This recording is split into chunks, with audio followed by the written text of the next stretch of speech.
los trastornos de potasio o relacionados con el potasio, tenemos que hablar las características de esto.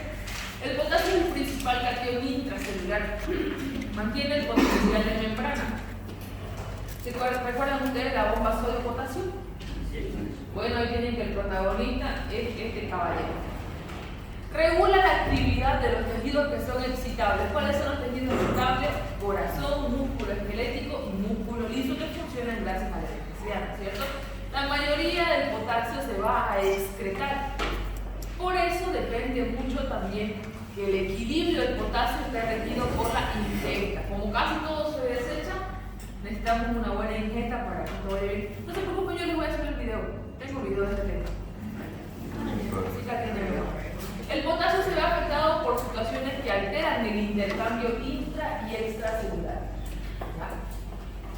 ¿Cuál es la regulación del potasio? La concentración de potasio se regula a través del riñón porque se excreta por esta vía. La eliminación urinaria es la mayor. ¿Ya? Se puede eliminar el potasio por diferentes zonas, pero la mayor eliminación de potasio se da por el riñón. ¿Cuánto se elimina del potasio al día? Pregunta de Sara. 50.000 equivalentes al día se eliminan aproximadamente. Como ustedes pueden ver este dibujito, nosotros tenemos en la membrana, ahí está, potasio, que le dan esa positividad al interior de la membrana. Como hay harto potasio en el interior de la célula, le da la característica positiva aquí a esta zona. Sin embargo, fuera de la célula no hay tanto potasio. En el espacio extracelular, que está dividido en el intersticial y el vascular, la cantidad de potasio es mucho menor. ¿Quién sabe cuánto es el valor de potasio sérico? Y se lo pregunté en el examen. 1,5 a 4. 3.5 a 5. 5 a 4.5 miliequivalentes. Esto es poquito. Entonces, pero sin embargo, aquí adentro de la célula hay altísimo. Y esa metida y sacada que yo saco y te lo presto y me la vuelvo a meter de nuevo, hace que se genere energía y de ahí el potencial de membrana, ¿no? Entonces, el potasio genera una gran actividad eléctrica gracias a esta diferencia de gradiente. Y usted va a ver que tenemos nosotros diferentes formas de eliminar el potasio. Por eso es importante saber la ingesta. La ingesta viene a través de los alimentos, especialmente frutas y verduras. ¿Ya? Nosotros ingerimos por ahí potasio. Todo el potasio que entra se distribuye en el cuerpo en dos lugares, en el espacio intracelular en un 98% y el 2% ese poquitito queda en el plasma, ¿ya? En el plasma o en el intersticio, porque si usted se da cuenta el espacio intersticial está dividido ahí con el extravascular también, tiene las mismas cantidades, ¿ya? Entonces ese 2% poquitito queda acá. ¿Cuánto es de 3.5 a 4.5? Algunos dicen hasta 5. ¿Ya? Y una media sería 4. ¿Cómo se elimina el potasio? El 80% se elimina por la orina, el 5% por el sudor y el 15% por las heces. De ahí que un trastorno considerable de la eliminación o de la formación de orina puede repercutir en cambios importantes de potasio. Un problema de causa gastrointestinal, una diarrea por ejemplo, puede hacer que yo pierda hasta el 15% del potasio. Y muy poquito el sudor, ¿no? Que sube mucho la persona con una gran deshidratación, un gran esfuerzo físico y tenemos un poquito de pérdida. ¿Ya? Por eso es que los borrachos son los que más pierden potasio, que toman harto, sudan harto, orinan mucho, de calidad de diarrea y no harto potasio. Se tienen que hidratar y este lo ven temblando y van a ver los síntomas que se parecen mucho a los de la resaca. Entonces ven ustedes aquí 2% de potasio es poquito lo que hay en el intersticio o en el espacio vascular. La gran mayoría está dentro de la célula. ¿Cómo yo voy a saber cuánto de potasio hay en todo el cuerpo? No puedo romper todas las células del cuerpo y contabilizar la cantidad de potasio, cuantificarla. Pero si yo tengo una muestra de sangre de aquí del plasma y mando a estudiar este 2%, me van a dar una idea de cuánto está el intracelular, porque esto siempre va a ser relativo uno con el otro. Si se altera el de afuera, probablemente también está alterado el de adentro. La gran mayoría, este 98% del peso de potasio lo tenemos distribuido en una estructura que da el mayor peso al cuerpo, que es el músculo esquelético. De ahí que la mayor reserva de potasio está en los músculos. Y las alteraciones van a ser por exceso y por déficit. Por arriba de 5.000 equivalentes vamos a denominarlo hiperpotasemia o también se llama hipercalemia. ¿Ya? Por debajo, hipopotasemia, ahí les dejo el dibujito para que no se olviden. Nosotros vamos a tener en la sangre entre 3.5 y 5.000 equivalentes de potasio. El potasio corporal total no lo podemos cuantificar rompiendo todas las células sumando, pero podemos hacer un estimado según el peso corporal. Y para eso usamos esta fórmula de potasio corporal total que es 50.000 equivalentes por cada kilogramo de peso del individuo. ¿Ya? Entonces, misión aprender estas dos cifras, valor normal y cuánto es el potasio corporal total. Pregunta del examen, por si acaso. Sí. Esta medida. ¿Cómo? Esta medida, por ejemplo, 50 1000 equivalentes. En la prueba puedes poner mol por litro de sangre o no. Sí, son relativos los milimol y los equivalentes. Equivalente. ¿Por qué te gusta complicar la vida? Porque en la prueba recuerdan del milimol. ¿Qué situaciones pueden hacer que se alteren los niveles de potasio? Hay situaciones que pueden hacer que disminuyan y hay otras situaciones que pueden hacer que aumente el potasio. ¿Qué puede hacer que disminuya el potasio? La presencia o la administración de insulina y liberación de grandes cantidades de catecolamina. Hace que el potasio baje en sangre. ¿Y será que se pierde? ¿Será que se orina? No. Lo que hace es entrar a la célula. Lo que hace el cuerpo es, cuando hay insulina, es como una llave que le abre la puerta y dice al potasio, entra a la célula, entra. Y el potasio no entra solito, agarra alguna molécula de glucosa y se va de la mano y entra. Entonces de ahí que cuando queremos bajar el potasio y podemos administrar insulina, y cuando queremos corregir en un paciente diabético que tiene el azúcar muy alta y le administramos insulina, hay que saber cuánto tiene de potasio porque le podemos disminuir más el potasio. ¿Ya? Mucho con eso, sin un paréntesis. ¿Qué disminuye el potasio? Insulina y catecolamina. Presencia de patologías como acidosis tubular 1 y 2, alcalosis, administración de diuréticos, que hagan que se elimine abundante diuresis, ¿no es cierto? Y como dijimos que el potasio se eliminaba por orina, va a perderse por ahí. Aldosterona alta, pérdida digestiva de potasio como ocurre en los problemas gastrointestinales y tubulopatía. ¿Qué puede hacer que aumente el potasio? Lisis celular, o sea que la célula se rompa y libere todo ese potasio que tiene adentro. Todo, como hay gran cantidad de potasio dentro de la célula, si estas células se rompen y empiezan a liberarse, como ocurre en la lisis y en la destrucción de tejido, los potasios suben. ¿Cuándo ocurre esto en los quemados, por ejemplo? Al quemarse y lastimar tejido, esas células empiezan a romperse y liberan potasio, entonces el potasio en el quemado se sube alto. Acidosis tubular 4, ya van a ver las diferencias entre estas dos cuando lleven la asignatura de nefrología. La acidosis general, insuficiencia renal, que la insuficiencia renal no produce diuresis, no produce orina suficiente para poder eliminar las toxinas del cuerpo, se acumula el potasio, porque dijimos que por ahí se eliminaba la mayoría, ¿no? Aldosterona baja, lo contrario de acá, y aporte excesivo. Tal vez tenemos una persona que está con administración de medicamentos y le pusieron mucho potasio, aporte excesivo también puede hacer que se suba, y algunos medicamentos. ¿Cuáles son los fármacos que pueden hacer que suba el potasio? Los famosos fármacos ahorradores de potasio. Ahorradores de potasio. Los antihipertensivos como los IECA. IECA quiere decir inhibidores de la enzima convertidora de angiotensina. Muy bien. Y ARA2, que son otro tipo de diuréticos también. Antiinflamatorios no esteroideos, ustedes los conocen, paracetamol, incluso ibuprofeno, diclofenac, ketorolac, ibuprofeno. Algunos medicamentos que usamos para patologías cardíacas como el betabloqueante, digoxina y algunos relajantes musculares pueden hacer que el potasio suba. Ahora vamos a ver cada una de ellas, la hipopotasemia y la hipocalemia. Hipopotasemia o hipocalemia, mejor dicho. Ahí está, moto para que no se olviden. ¿Qué es la hipocalemia? Es el potasio por debajo de 3.5. ¿Cuándo ocurre? Cuando yo tengo descenso de los niveles en sangre. ¿Y por qué puede estar bajo el potasio en la sangre? Opción 1, que el potasio haya entrado a cada célula. Alguna llavecita se abrió y el potasio entró en grandes cantidades dentro de la célula y empezó a descender el valor que tiene circulando en sangre.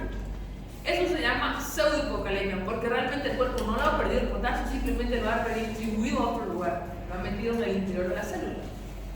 Opción 2, pérdidas renales. Ya dijimos que se eliminaban por el riñón, entonces si yo pierdo mucha diuresis y mucha orina, puede ir por ahí, ¿no? Y la otra serían pérdidas intestinales, porque tenemos un 15% que se perdía por intestino. Ahí vemos la hipocalemia, pérdidas extrarrenales, renales y cuando tenemos demasiado ingreso a la célula, o sea, de hipocalemia se denomina pérdida por redistribución, ¿ya? No se perdió del cuerpo, entró en otro lugar, escondido. ¿Cuáles son los síntomas de un paciente que tiene hipocalemia? Sin potasio sucede una hiperpolarización de la membrana de la célula. Entonces, ¿qué vamos a tener? Una serie de síntomas en los tejidos que son más excitables, que dijimos que eran los músculos, ¿no? El músculo liso va a tener una parálisis, por lo tanto va a haber estreñimiento y el famoso hilo paralítico, se va a entender el paciente, no va a eliminar grasa. Y cuando usted lo revise, no hay ruido hidroaéreo, está atónito, sin movimiento, sin peristaltismo. En el músculo esquelético van a haber calambre, debilidad, parálisis flácida y puede llegar incluso a la parálisis respiratoria. ¿Ya? Los músculos más importantes que no dejan de trabajar en su cuerpo, aparte de la lengua, son los músculos que participan en la respiración. Intercostales, ¿ya? Interno y externo, diafragma y el caleno. Entonces, si esto se paraliza, se le ocurre hacer paro, no hay respiración. Por lo tanto, puede llegar a la parálisis respiratoria. ¿Y qué pasa con el corazón? Que es la bomba muscular de las más importantes en el cuerpo, es más fuerte. Vamos a ver. Primero vamos a ver los síntomas neuromusculares. Parestesia, debilidad, parálisis, hiporreflexia, hipoventilación, fasciculaciones, hilo paralítico, rhabdomiólisis, vamos a ver más adelante qué es eso, parálisis ascendente simétrica para respiratoria, lo que puede ocurrir. Pregunta, ¿cuáles son los síntomas neuromusculares en la hipocalemia? Usted me puede nombrar cualquiera de ellos. ¿Cuáles son? ¿Cuáles son qué? Vengo de aquí. Yo le voy a pasar el video tranquilo. Yo tengo harto, casi el mes. ¿Qué pasaba con el corazón? Dijimos, en el corazón ocurren una serie de cambios a nivel de la monitorización cardíaca. Cuando usted sospecha que tiene un paciente que se le ha descendido el potasio bajado, usted conecta el paciente a un monitor cardíaco para vigilar la actividad eléctrica del corazón. Y entonces usted va a ver aumento de la amplitud de la onda T. Como ustedes son unos grandes fisiólogos, ya conocen muy bien el electrocardiograma, fisiología cardíaca. Entonces, la onda T, que debería ser aquí, normalita, así, empieza a ser amplia, a ser más grande. Y se empieza a prender a la onda U, que a veces no se ve, se convierte en esta onda mediada o bifásica. Vamos a tener una depresión del segmento ST. Desde la onda S hasta la onda T tenemos un espacio que se llama segmento ST. Ese segmento va a bajar. Conforme más baja el potasio, más desciende ese segmento. ¿Lo ven aquí? Una forma fácil de recordar es esto. Potasio para abajo, esta flecha, este hilo se baja. Esa forma facilita de recordar. Potasio abajo, ST desciende. Entonces usted lo ve aquí como baja del nivel del rasgo, como hacer un pocito. Y conforme más baja el potasio, más va a descender este nivel. Y es más notorio en algunas de las derivaciones. El intervalo PR, el QRS y el QT cada vez se hace más prolongado, o sea, se va haciendo más ancho el complejo QRST, hasta llegar a tener arritmia, ¿ya? Perder ese dibujo, ese trazo bonito, empieza a perderse y a formarse ondas raras. Entonces, van a haber arritmia, taquiarritmia y puede haber incluso hipersensibilidad a otros medicamentos que el paciente esté recibiendo, que sean de acción tóxica, por ejemplo, los itálicos, si está recibiendo, empieza a alterarse. Y el punto en el que estas ondas se van deformando, empiezan a formar esto que se llama fibrilación. Y esto precede al paro. Para después el corazón. Después de la fibrilación, usted ve esto, asústese. Y después de esto ya ven el paro. Son las únicas situaciones en las que se paletea el paciente, ¿ya? Ustedes ven en la serie, ¿no? Paró su corazón y vienen con su paleta. Eso es un absurdo. Mentira. Las únicas veces que se paletea es cuando está con fibrilación, como vemos aquí, o taquiarritmia. arritmia, que el ritmo del corazón está vibrando, no está latiendo, está vibrando a su antojo, todas las paredes por su cuenta. Entonces lo que hacen las descargas eléctricas es hacer que esto se automatice, o sea, da luz, estate quieto, no, date viendo, ¿no? Y de tal manera para que sea regular toda la contracción. En cambio, si está paralizado, ¿será coherente paralizarlo? Lo coherente aquí es masajearlo para estimular. Por eso cuando hay paro cardíaco lo que hay que hacer es masaje cardíaco. Te masajea. En cambio, cuando hay actividad eléctrica sin impulso, decimos que el corazón está vibrando, pero no tiene la fuerza para contraer y bombear la sangre. En estas situaciones se paletea y se masajea al mismo tiempo para que la sangre circule. Como por cultura general hasta que lleven varios sistemas de bombeo. Y este es el ritmo. Bueno, aquí vemos otra imagen donde se ve que esta T se va aplanando y luego se va haciendo más profunda y luego va descendiendo para acá. Y si se dan cuenta, este QRS se hace más ancho, de tener un cuadradito, después tiene 2 y después tiene 3, ¿verdad? Y esto hasta que va haciéndose en las ondas feas, luego se ensancha más este QR, les adelanto que se ensancha más y ya no cae aquí, se ensancha y cae aquí y ya se confunde con esta otra, y de esa manera es que se ven así las paredes, como una montaña, como una calamina. Bueno, ya menos de 2 ya es incompatible con la vida. La mayoría de las veces cuando tienen 2 o menos ya el corazón para. ¿Han escuchado ustedes eso de que tienen problemas con el potasio y se infartaron o paró el corazón? Por estas causas. Ya van a ver ahora por qué la hipercalemia. Bueno, ¿cómo hago diagnóstico de la hipocalemia? Facilito dijimos, ¿no? Una muestra de sangre, vemos que el potasio está por debajo de 3.5 y listo. Pero hay que descartar que sea una pseudohipocalemia o tenemos que descartar que haya disminuido la ingesta por día. Por eso es muy importante tener clínica, ¿ya? Bien hechita preguntando si el paciente la persona estuvo en inanición, no comió nada de día, por ejemplo. La ingesta es el problema, ¿no? Si tenemos en cambio un paciente quemado, si tenemos un paciente al que se le administró insulina, entonces no tenemos pérdida, tenemos redistribución y así que se ha metido por todos lados ahí el potasio. ¿Qué situaciones me dan redistribución de potasio? La alcalosis metabólica, ya ustedes saben la alcalosis metabólica. La administración de glucosa o insulina me puede dar redistribución. Medicamentos que produzcan estímulos beta-adrenérgicos o parálisis periódica hipopotasémica o pacientes que hayan sufrido de hipotermia. Todas estas personas pueden tener hipocalemia o redistribución. Y bueno, para saber realmente cómo hacer diagnóstico, cómo clasificarla, porque la importancia de hacer diagnóstico es solucionarlo, ¿no? ¿Cuál es la causa? Bueno, solucionando esa causa para que no se vuelva a repetir. Para eso nosotros tenemos que hacer diferentes estudios para saber si el potasio se pierde por el riñón o se pierde por otro lugar, como son las paredes digestivas. Para poder hacer eso nosotros hacemos la cuantificación del potasio en orina. El potasio en orina mayor a 15 quiere decir que el que está perdiendo potasio es el riñón. El potasio en orina menor a 15 quiere decir que está perdiendo por vía digestiva. Ahí vemos la situación en la que se pierde potasio por el riñón: acidosis, alcalosis, aldosterona alta, hipertensión arterial maligna, síndrome de Cushing, esteroides, y pérdidas digestivas, diarrea, tratamiento con laxante, pacientes que tengan fístulas, estomas, quiere decir que un segmento del tubo digestivo esté comunicado con el exterior. A mucha gente que tiene una bolsita ya que aquí tengo una bolsa, ya, por alguna razón un segmento del tubo digestivo lo conectan quirúrgicamente con el exterior y pierden grandes cantidades de potasio por ahí, especialmente si son partes del tubo digestivo altas como el ilio. Si conectan el ilio, ileostomías, se pierde mucho potasio. Vómitos, sondaje, etc.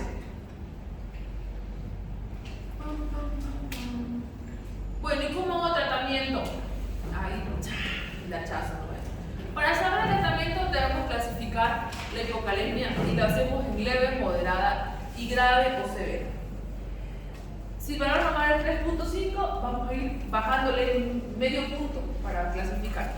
Leve es de 3 a 3.5, moderada de 2.5 a 2.9 y severa o grave menor a 2.4 el potasio. Hay que memorizar esto porque así vamos a saber qué porcentaje de potasio estamos perdiendo. Porque si tenemos una hipocalemia leve que oscila entre 3 y 3.5, nuestra pérdida de potasio va a ser del 5%. Si tenemos una hipocalemia moderada, nuestra pérdida de potasio es del 10%. y si la tenemos grave, nuestra pérdida de potasio es del 15%. Estas cifras nos ayudan para poder hacer el tratamiento: 5, 10 y 15%. ¿Ya? Porque cuando yo hago tratamiento uso ese porcentaje para saber cuánto de potasio ha perdido el paciente. Vamos a ver, en la hipocalemia leve, donde tengo una pérdida solamente del 5%, ¿cuál es el tratamiento? El tratamiento es vía oral. Usted tiene un paciente con 3.1 de potasio, bueno, el tratamiento es vía oral, suplementos dietéticos como alimentos ricos en potasio. Usted le dice que tome un zumo de fruta todos los días, paso. O si queremos corregir rápidamente el potasio, podemos darle ampollas bebibles o tabletas. Se llama ascorbato potásico, de 2 a 8 comprimidos al día, divididos en 2 a 3 tomas. También tenemos el ascorbato ascorbato potásico, 2 a 4 comprimidos al día, repartidos en 2 a 3 tomas. Yo recomiendo más las tabletas porque usted no las saborea, pone tan, más traga, ¿no es? En cambio, el jarabe como el glucoptano de potasio, que usted lo encuentra en el mercado, en la farmacia, con el nombre de potasio o potasio, de 20 a 50 ml al día, es asquerosamente horrible. Hagan la prueba. Esa cosa despierta a cualquiera, es feo. Entonces, si usted el paciente lo tiene delicado y encima le da este suplicio, no, pues no va a hacer mala medicina, ¿no? Por eso yo le recomiendo más las tabletitas. Pero es vía oral el tratamiento. En caso de intolerancia oral, usted debe administrar endovenoso. Y algo que tienen que recordar es que el potasio en vena se administra diluido y lento. Casi como cuando hacemos la corrección con sodio, hay que tener mucho cuidado con la administración rápida de potasio. Vamos a ver la corrección para el potasio, para la hipocalemia moderada y severa, con una pérdida del 10 y 15% respectivamente. En estas situaciones usted debe hacer la corrección en vena y por eso no puede hacerlo en casa. ¿Qué hay que hacer con el paciente? Internarlo, hospitalizarlo. Usted va a hacer la corrección con estas ampollitas de potasio.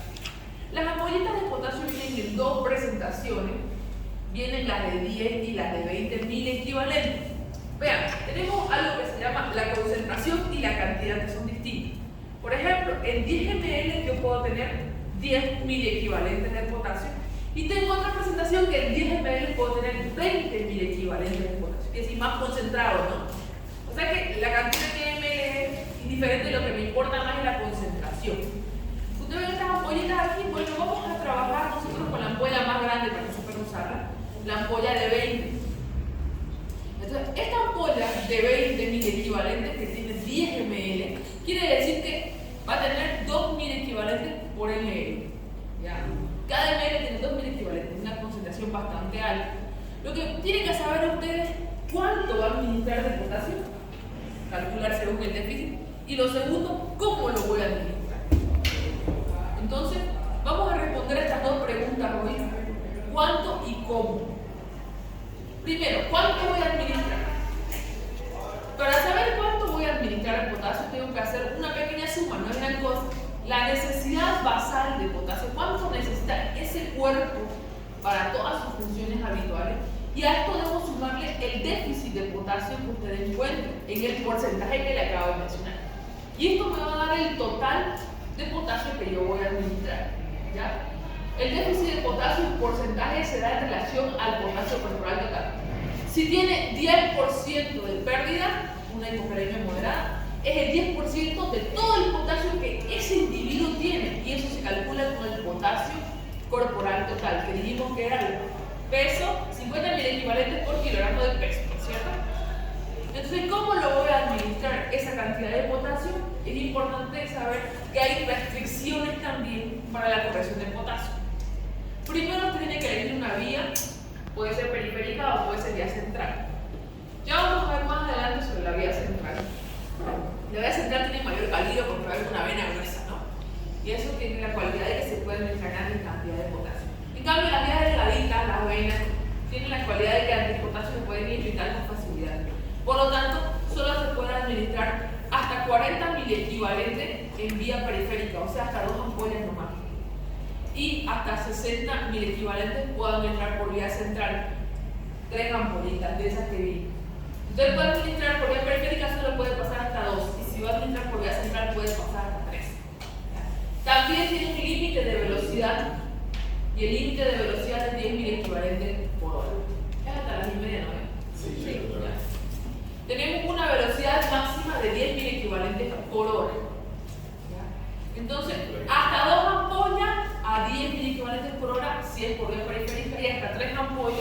10.000 equivalentes por hora, 100 por hora central. Vamos a ver cómo se hace. Y todo esto es un ejemplo porque si no, no se va a entender cuánto y cómo. Son las dos preguntas, ¿no ven? Si yo tengo un paciente de 65 kilos que tiene un potasio de 2.8, ¿qué tipo de hipocalemia será? ¿Leve, moderada o severa? Moderada. Porque está entre 2.5 y 2.9, ¿no ven? Moderada. ¿Eso me representa cuánto de pérdida? 10%. Perfecto. Yo respondo a las dos preguntas. ¿Cuál es la necesidad y cuánto es el déficit? Si esa persona pesa 65 kilos, la necesidad basal es 1.000 equivalente por kilo. Entonces aquí, 65 por 1, 65.000 equivalentes es su necesidad basal. Debo sumarle cuánto ha perdido. Dijimos que perdió el 10%. ¿Y el 10% de qué? Del potasio corporal total. El potasio corporal total, que es 50.000 equivalentes por cada kilo, y como pesa 65, 50 por 65. Ustedes me ayudan con esta pequeña multiplicación y porcentaje y van a poder comprobar que el resultado es 325.000 equivalentes. ¿Me dicen si está correcto? 50 por 65 me da 3.250. El 10% es 325. Después nos vamos a pelear en el 325 minutos. 325. Yo sumo estos primeros 65 con estos 325 y me da la cantidad total de potasio que yo debo administrar, que es 390. Perfecto, ya tenemos la mitad del examen. ¿Cuánto? 390. ¿Cómo lo voy a pasar? Entonces, vamos a ver primero las reglas. 390, si yo lo paso estos 390 en 24 horas. Es normal que hacemos indicaciones para 24 horas, por eso el ejemplo de 24 horas. Me va a dar un total de 16.25. La regla que les acabo de mencionar hace un momento dice que la velocidad máxima es 10.000 equivalentes por hora. Por lo tanto, 16 me parece mucho mayor a la cantidad que yo debo usar. ¿Por qué no puedo usar más de 10 por hora? Porque me va a producir inflamación de la vena. ¿Ya? ¿Quién sabe qué se llama la inflamación de la vena? Flebitis. Muy bien.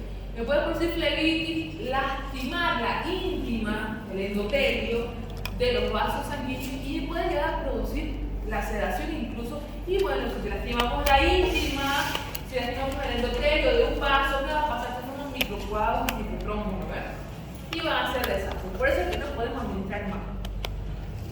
Y sin contar el dolor que va a producir al paciente porque digo de agua cuando hay flebitis. Entonces, esto 16 no me sirve para pasar por un brazo, porque dijimos los síntomas que hay que van relacionados con esa vena. Entonces, piensen un poquito, si yo le paso 16 por hora, esa vena se va a inflamar, esa vena se va a lastimar, esa vena va a doler. Esa vena. ¿Y qué pasa si yo paso la mitad por una vena y la mitad por la otra vena? Vamos a amortiguar el sufrimiento de una vena y vamos a tener una cantidad apropiada. Entonces, vamos a pasar antes de eso. En vez de 24 horas, vamos a hacerlo en más tiempo, respetando las reglas. 48 horas. A ver, si yo paso de 390 en 48 horas, voy a tener una velocidad de 8.000 equivalentes por hora, que se adapta a esta velocidad máxima. Entonces, podemos hacer eso, administrar estos 390 durante 48 horas y respetar las reglas.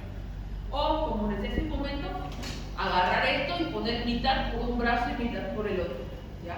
Poner dos vías periféricas, crucificarlo, ponle pacientes que no vayan al baño, porque no van a poner al baño cuando suena.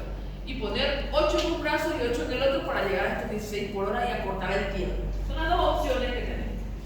Pero, ¿cómo lo voy a indicar? Y esto es importante porque si no, ¿cómo le voy a decir a la enfermera? Enfermera, póngale 8.000 equivalentes en cada brazo.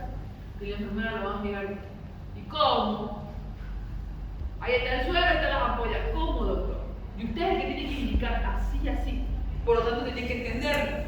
Si dijimos que una ampollita de 10 ml puede tener 20.000 equivalentes, y yo por brazo, vía periférica, puedo usar hasta 40, quiere decir que puedo usar hasta 2 ampollitas. Si yo las pongo estas 2 ampollitas en un suero, ¿cuánto de potasio tendré? dije que el suero tenía 1000 ml, ¿no ven? Ahí dependiendo. 1000 ml. Quien conoce un suero, un frasco de suero, quien alguna vez ha tenido la mala suerte, la desgracia de que haya recibido un suero, se va a dar cuenta que eso viene al coto así. No le entra un ml más al frasco de suero. Viene hasta arriba, hasta el chiquito viene lleno. Entonces, para que usted agregue estas dos ampollitas, que 20 ml es poquito, va a tener que agarrar y sacar un poquito de ese suero, porque si no, no va a entrar. Y va a ser una desgracia y la mezcladera va a rebalsar. Entonces, siempre tomen en cuenta que al enfermero hay que indicarle colchugui, ¿ya? Porque ahí no todas tienen experiencia. Algunas le van a enseñar y otras le van a preguntar, y usted va a tener que ayudarle por el bien del paciente. Entonces, usted va a agarrar estas dos ampollitas, 10 ml más 10 ml son 20 ml que van a tener 40 ml equivalentes, y lo va a tener que mezclar con 980 ml de solución fisiológica. O sea, le quita 20 ml al suelo, lo bota y agrega los 20 ml que son estas dos ampollas. Y usted va a tener un preparado de 1000 ml que va a contener 40 mil equivalentes de potasio. ¿Se entiende? Agarro ese frasco de 1000, le quito 20 ml, le pongo 20 ml de las dos ampollas y voy a tener un preparado de 1000 con 40 mil equivalentes. Lo que importa son los equivalentes. Entonces, 100 1000 ml que tengo 40 mil equivalentes, ¿en cuántos ml encontraré los 8 que necesito administrar aquí? Y hago regla de 3 simple. 8 por 1000 dividido entre 40. Me va a dar 200. Quiere decir que yo le voy a decir a la enfermera, señorita enfermera, prepare 20 ml de cloruro de potasio, y entre paréntesis le pongo 40 mil equivalentes, en 980 ml de solución fisiológica al 0.9% y administre 200 ml por hora por vía endovenosa durante 48 horas o en cada brazo durante 24 horas. ¿Se entendió hasta ahí? Si alguien no comprende, no tenga vergüenza, pregunte ahorita. Los 20 ml salen de aquí. Cada ampolla tiene 10 ml con 20 ml equivalentes. Dice aquí que yo debo elegir una vía, y por la vía periférica o por el brazo solamente puedo poner hasta 40, no puedo poner más. Entonces son dos ampollas, porque cada una tiene 20 ml equivalentes. Si usted coge la ampolla que tiene una presentación más pequeña, de 10, va a tener que ser 4. Y eso es gasto, ¿no ves? Entonces, elegimos la ampolla que tiene más, esta que tiene 20 ml equivalentes. Ambas ampollitas me van a dar 40. Hasta 40 podemos usar ampolla periférica. Si yo quiero meterle estas dos ampollas al suero, como el suero viene cabalito, tengo que sacar un poco de líquido para que entre en estas dos ampollas. Como estas dos ampollas tienen 10 ml cada una, son 20 que voy a agregar. Por eso es que al suero le voy a sacar 20 ml y solamente va a ser 980 de suero. Y ahí le pongo estos 20 ml de estas dos ampollas que van a tener 40 mil equivalentes, que al final eso es lo que más importa. Si les menciono los ml es para que tomen en cuenta esta mezcladera, pero usted tiene que tomar en cuenta más los 1000 equivalentes. Entonces, el 1000 ml va a tener un preparado de 1000 que va a contener dos ampollas que son 40 mil equivalentes. Y yo lo que necesito saber es cuántos ml debo administrar para poder pasar estos 8 por hora, que es lo que debo poner. Entonces hago la regla y me sale 200. Por lo tanto, te va a indicar la enfermera: preparar 20 ml de cloruro de potasio, entre paréntesis le ponen 40 mil equivalentes para que no use ampollitas de 10, sino use las de 20, en 980 ml de solución fisiológica y administrar 200 ml por hora endovenosa. Al fin de cuentas, esto es lo que importa, porque esto es lo que va a seguir la enfermera o el personal de enfermería. Y esto es lo que usted quiere, porque usted no va a estar preparándole y velando al paciente. La enfermera le va a estar ahí, por lo tanto, usted tiene que saber indicar. Esa es la manera en la que se indica, ¿ya?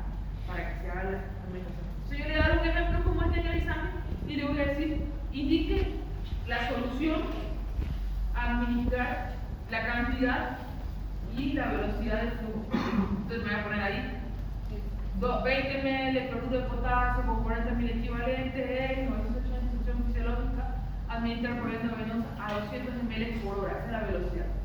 para tener esto y respetar esto de aquí, la velocidad máxima. Por 24 horas si quiere 2 suelos o por 48 horas por un brazo.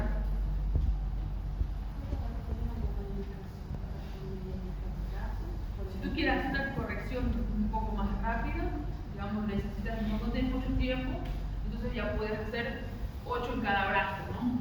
Si el paciente no tiene necesidad de levantarse.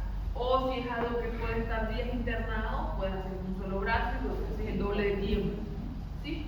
Una cosa que eu não compreendi muy bien. Tengo 50.000 equivalentes vezes o peso do paciente, que é 65, que é igual a 355. Entonces, ¿por qué 390? Yo no comprendí muy bien. Porque usted está sacando el 10%. Ah, Ese es el déficit. Aquí no saca el potasio corporal, saca el porcentaje de déficit del potasio corporal. Ya.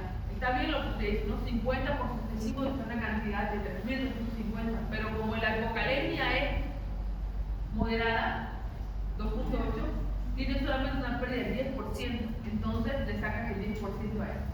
Ya. Bueno, ¿algo más? Lo otro es más fácil. Esto es un poquito, pero bonito, es más bonito que sodio. Vamos a ver la hiperpotasemia o hipercalemia. Esto es mucho más fácil de corregir. Seguimos con motomoto ahí.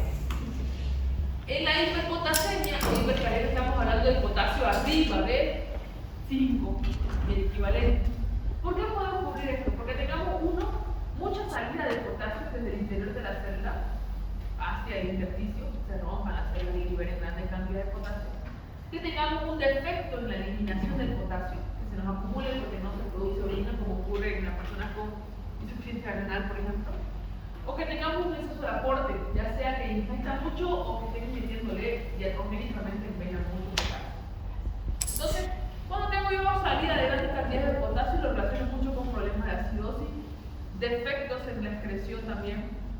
¿Qué otras situaciones me puede producir que se me suba mucho el potasio? Dijimos la ruptura celular o lisis celular. Fármacos como los fármacos beta-bloqueantes que son los más comunes causas de hipercalemia. ¿Cuáles son los síntomas de un paciente con hipercalemia? Con exceso de potasio va a haber más despolarización. Entonces, ¿qué va a pasar con el músculo? También afecta al músculo liso, músculo estriado y desde luego el músculo cardíaco. El músculo liso vamos a tener lo contrario. Si antes tenemos parálisis, ahora vamos a tener estimulación. Entonces vamos a tener síntomas digestivos. ¿Ya? Puede tener náuseas el paciente, vómito, podemos tener diarrea incluso. ¿Por qué? Porque está trabajando a full esos músculos. Mientras que el músculo esquelético vamos a tener parálisis dental en las extremidades, problemas en la deglución y en la masticación. Y en el corazón, ay señor, el corazón otra vez cobrando la factura, ¿no? El corazón también va a tener actividades, va a tener alteración de la actividad eléctrica. Con el potasio elevado, lo que yo voy a tener es una onda T. Anteriormente la onda T era plana y descendía. Aquí la onda T con el potasio alto va a subir, se va a formar las espigas, onda T acuminada. Miren, en vez de ser así redondita, empieza a ser con puntas. El QRS también se va a ensanchar, va a empezar a ser más grande al punto, aquí vemos otro QRS ensanchado, y luego el QRS va a venir a fusionarse con esta onda de aquí. Y vamos a tener esto. Se va a deformar tanto, el complejo ya no va a ser un complejo QRS, va a ser complejo QRS onda T prendido ya. Y después se va a formar lo mismo que vimos hace un momento, la famosa fibrilación, como onda.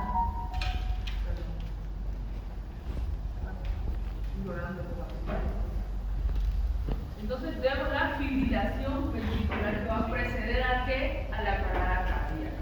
Cuando usted tenga un paciente que se puso mal de la nada, le pone el monitor y ve esto, QRS grandote, espiga o así, a este paciente le metieron mucho potasio. ¿Por qué les enseño esto? La ampolla de potasio no es gran cosa, ¿la han visto? Blanquita, transparente, una franjita verde, se confunda y otra amarilla que se parece mucho al agua destilada. E incluso esta ampolla que les acabo de mostrar se parece mucho al agua destilada. En algunas personas que no prestan atención durante la administración de medicamentos puede llegar a confundirlo. En los niños esto no hace grandes ilusiones. En los adultos viene la enfermera, pincha el suero, saca un montón de suero ahí, diluye y luego la administra de ahí. Pero en los chiquitines no se les puede administrar 20, 30 ml de suero o de dilución por cada medicamento. Las enfermeras diluyen eso en cantidades más pequeñas porque el cuerpo del niño no puede soportar grandes cantidades de volumen. Por eso diluyen los medicamentos con agua destilada en pequeñas cantidades. Ha habido, y yo creo que va a seguir habiendo si hay negligencia, imprudencia, casos en que las enfermeras se han equivocado por el hecho de diluir en agua destilada diluyen potasio y le han pasado potasio directamente en la vena. Y ocurre esto, pero así. Y el niño se muere, en segundos o minutos se desmaya, llevan a la emergencia, corten al monitor y te va a ver esto. Es la única prueba de que eso fue negligencia. Cuando ven el monitor así, con esta onda. No, el niño no se va a filiar. El niño difícilmente va a tener un infarto por estrés. ¿Qué le puso? Un medicamento. Y la mamá dice, la enfermera le puso algo y se murió. Usted, cuando tenga la oportunidad, si es que tiene, ojalá no le ocurra, usted no lleva al paciente allá, pone el monitor y ve esta onda, que le contó. Eso es un fuerte afinado, acuminado, fusionado como el complejo. Eso es porque ha ocurrido ese tipo de error. Ya han habido por lo menos unos 5 casos ya en el hospital de niños y esos niños han muerto. Y después, ¿qué dice enfermería? Peor si fue operado. El último caso fue hace 3 o 4 años atrás, donde el paciente había operado una apendicitis chalina. La doctora dijo, bueno, se va, mañana se va a su casa, también estaba el paciente. Y pasaron a administrar un medicamento, el niño volcó los ojos, llevaron a la emergencia, vieron los doctores en el monitor esa imagen, pero nadie le tomó ninguna fotografía, el niño murió y la enfermera metió plata por debajo al fiscal, al forense. Cuando se hizo la autopsia dijeron que fue culpa de la cirugía. Un niño que estaba comiendo, yendo al baño, botando gases, ¿cómo fue culpa de la cirugía? Y la doctora ha tenido muchos problemas y estuvo a punto de estar presa. Estaba con detención domiciliaria y demás. Injustamente porque no fue su culpa. Puede ser cualquiera de ustedes, ¿entienden? ¿Y por qué meter dinero en el forense? Sacaron la foto de los intestinos. Aquí está la perforación que hizo la doctora. Y en el intestino se veía aquí a un ladito el muñoncito que la doctora había amarrado el apéndice. Y por arriba, limpio, como un corte seguramente de bisturí, bien cuadradito, así un hueco, que habían fabricado ya en el muerto. Porque los que somos cirujanos sabemos qué aspecto toma una perforación intestinal, como mancha, como delimita la fibrina, todo lo que pasa cuando un intestino está perforado tiene características específicas cuando usted lo mira.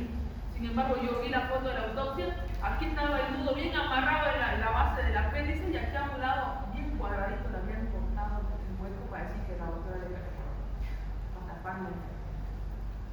Los cortes limpios, inclusive se veía en el corte la pared ya en el medio negra porque ya ese intestino no tenía vitalidad cuando lo cortaron. Ni había manchado afuera nada de líquido intestinal, no había secreción, no había manchas en los bordes como ocurre en las perforaciones intestinales. Entonces, vemos la desgracia de esa pobre colega, que puede ser cualquiera de nosotros, porque alguien se quiere lavar las manos por su imprudencia, no por su negligencia. Entonces, por eso hay que estar muy atentos con este tipo de cosas, especialmente en los niños. Ocurre, señores, una desgracia que tengamos que pelearnos entre el personal de salud para ver quién se salva, pero ella salvaba su pellejo y la culpó a la cirujana que no tiene nada que ver con el asunto. Mucho ojo con este tipo de ondas, mírenlas, reconozcanlas, no se olviden nunca. Cuando ustedes vean esto, aquí hay potasio por los cielos, ¿ya? Y después ven la fibración y luego la parada. Como diagnóstico yo de la hipercalemia ya dijimos, hacer laboratorio, perdón. Para poderlo revertir cuando ya está así, te toca desfibrilar al paciente, poner medicamentos para que baje rápido el potasio sin tener suerte. Si tenés, digamos, una máquina para dializar en ese momento, tú dializarlo rapidito para sacar el potasio. Segundos. minutos que esta mamá, el músculo te paraliza y no. Sí, es súper rápido. Hay que tener ojo con esto. Como diagnóstico, primero tengo que descartar la pseudohipocalemia. Descartar que el paciente tenga lesión tisular, que tenga ruptura de tejido. ¿Qué otra cosa puede producir mi hipercalemia y que no sea hipercalemia? Si la persona al momento de tomar la muestra de sangre le pincharon hartas veces, aquí le lastimaron el bracito, la vena, también produce ruptura de tejido, de células. Y esa función muy traumática puede producir liberación de grandes cantidades de potasio. Leucocitos muy altos y plaquetas muy altas también pueden fingir que el potasio esté alto.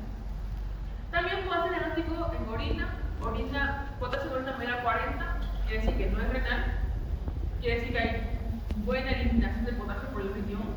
Entonces, usted sospecha que hay salida de potasio de las células, sospecha que tiene un exceso de aporte, sospecha que hay una destrucción grave.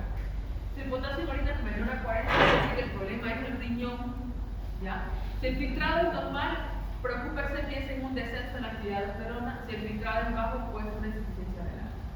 El tratamiento, y con esto terminamos, para la hipercalemia, depende si es aguda o crónica. Cuando es agudo, el objetivo es proteger el corazón, porque ya vieron que el corazón es el primero que se va. Desplazar el potasio a la célula, o sea, hacer que el potasio entre a las células para que baje en el plasma. Y la otra opción es eliminar el potasio lo más rápido que se pueda. Para estas tres cosas, cuando yo tengo hipercalemia, ¿qué debo hacer? Primero, para proteger al corazón, damos gluconato de calcio. Este es un rol, este es un protocolo, como el padre no tiene que aprendérselo, lo que hay que administrar para no para poder combatir este problema o esta situación. Primero damos gluconato de calcio. ¿Cuánto damos? 10 ml al 10% en bol, 2 a 3 minutos. Y repetimos cada media hora para proteger el corazón. Para desplazar el potasio al interior de las células, para que entre a las células, damos metagonistas. El albuterol se da en nebulizaciones, como 10 a 20 miligramos en 40 ml de suero, lo nebuliza.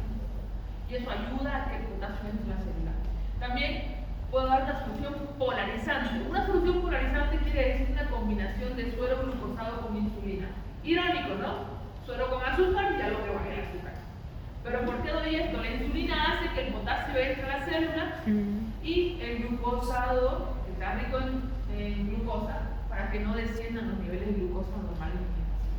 ¿Cómo preparo esto? 10 unidades de insulina en 500 ml de dextrosa al 10%. Pregunta, ¿cómo se prepara un suero hiperpolarizante o despolarizante, mejor dicho? Suero glucosado con insulina, 10 unidades más 500 ml de dextrosa al 10%.